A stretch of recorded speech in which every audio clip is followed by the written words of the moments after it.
फिलहाल तस्वीरें देख सकते हैं आप करनाल की। आपको बता दें कि पिछले 4 दिनों से लगभग वकील भूख हड़ताल पर बैठे हुए हैं। उनका मानना है कि सरकार के द्वारा जो एक पॉलिसी लागू की है एलएडीसी, उसके विरोध में ये आज इनका चौथा दिन है जो भूख हड़ताल पर कुछ वकील बैठे हुए हैं। तस्वीर है करनाल की बार एसोसिएशन की, तो तस्वीरों को शेयर अवश्य कीजिएगा। तो बात भी करेंगे आखिर क्या कहना चाहते हैं। सरकार की तरफ से एक नई LADC policy, legal aid defence policy लाई गई है, जो कि एडवोकेट्स के साथ साथ आम जन के भी खिलाफ ये पॉलिसी है।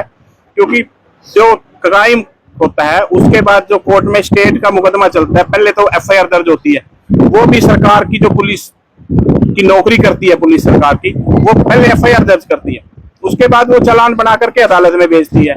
उसके बाद सरकार का ये प्रोसिक्यूशन विभाग होता है, जहाँ पे पब्लिक प्रोसिक्यूटर उनके मुकदमे को आगे बढ़ाता है। जिस आदमी के खिलाफ कोई भी केस दर्ज होता है उसको अपना बचाव, जिसको बचाव पक्ष बोलते हैं, अपना बचाव करने के लिए वो प्राइवेट काउंसिल एंगेज करते रहे हैं आज तक। और हम कोशिश करते हैं कि उनको अदालतों से न्याय दिलाया जाए। यदि किसी ने कोई क्राइम अगेंस्ट स्टेट किया है तो उसको सजा हो जाए, और अगर किसी के खिलाफ कोई झूठा मुकदमा दर्ज हुआ है तो वो हम अदालत में बड़ा प्रयास करके उसको बरी कराते हैं। अब सरकार ने एक नई पॉलिसी लेके आए हैं, जो बचाव पक्ष प्राइवेट वकील करके अपना बचाव कोर्टों में करता था, उनकी जगह सरकार का ये प्रयास है कि उनको एलएडीसी का लगा करके, लीगल एड डिफेंस काउंसिल लगा करके उसको उनकी जगह दे दी जाए, जो कि ये पॉलिसी आमजन के बिल्कुल खिलाफ है। कई बार एक्यूज को ये भी नहीं पता होता कि उनके लिए कब legal aid defence council engage कर दिया गया है। सरकार ये चाह रही है कि हमारा इस पूरे सिस्टम के ऊपर कब्जा हो जाए और जैसे मर्जी चाहे हम अदालतों से फैसले ले सकें। तो ये policy against the general public at large है। तो हम सब पिछले 4 दिन से तो हम हंगर स्ट्राइक पे हैं, और पूरी बार एसोसिएशन करनाल और हमारी सारी सब डिवीजन पिछले 1 वीक से वर्क सस्पेंड पे चल रही हुई है। तो हमारी सबकी एक पुरजोर मांग है पूरी बार की, और हमारे साथ साथ पंजाब और हरियाणा की ये डिमांड है कि इस पॉलिसी को जितना जल्दी हो वो वापस लिया जाए। हाँ, हंगर स्ट्राइक, हम भूख हड़ताल पर ही हैं। कल हमारे जो acting chief justice Punjab and Haryana high court है, उनकी तरफ से ही आश्वासन दिया गया है कि वो हमारे चीफ जस्टिस ऑफ इंडिया से बात करके इसका सोल्यूशन निकलवाने के लिए प्रयासरत है। तो हम उनसे भी ये विनम्र निवेदन करते हैं कि वो इसको जल्दी से जल्दी प्रयास करके इस पॉलिसी को वापस ले, ताकि ये जो गतिरोध बना हुआ है कोर्टों में और वकीलों के बीच में, ये टूट सके। 7 अगस्त के लिए दिल्ली जंतर मंतर के लिए वहां पे बुकिंग कर लिया है, वहां समय भी अलॉट, स्पेस और समय वहां अलॉट हो चुका है। अगर 7 से पहले ये वापस लेते हैं तो ठीक है, नहीं 7 के बाद हो सकता है ये कोई बड़ा रूप भी ले सकता है धरना। कब तक भूख हड़ताल रहेगी और क्या रणनीति रहने वाली? ये भूख हड़ताल हमारी अनिश्चित काल के लिए है। ये जो एलएसी पॉलिसी है गरीबों के लिए थी। गरीब जो व्यक्ति होता था उसको लीगल सहायता दी जाती थी या कोई कस्टडी में होता था। लेकिन अब सरकार ने क्या कर दिया, सरकार की तरफ से एक सरकारी वकील होता है और जो मुलजिम का वकील होगा वो भी सरकारी होगा। तो कैसे न्याय मिलेगा? जब दोनों तरफ से, सरकार की तरफ से वकील हो गए तो उस क्लाइंट को कैसे न्याय मिलेगा? जैसा सरकार चाहेगी वैसा न्याय प्राप्त कर लेगी। किसी को सजा करानी है सजा करा देगी।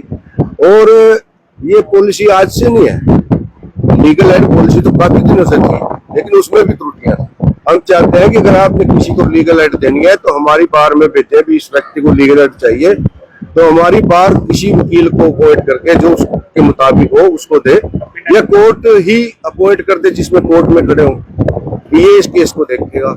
लेकिन अब सरकार ने तनख्वाह पे रख लिए, उनको कभी भी हटा सकते हैं, प्रेशर रहेगा। जिसको सरकार कभी भी हटा सकती है वो तो प्रेशर में रह के जो सरकार चाहेगी वैसा कराएंगे। तो हमारी इंडेफिनिट है।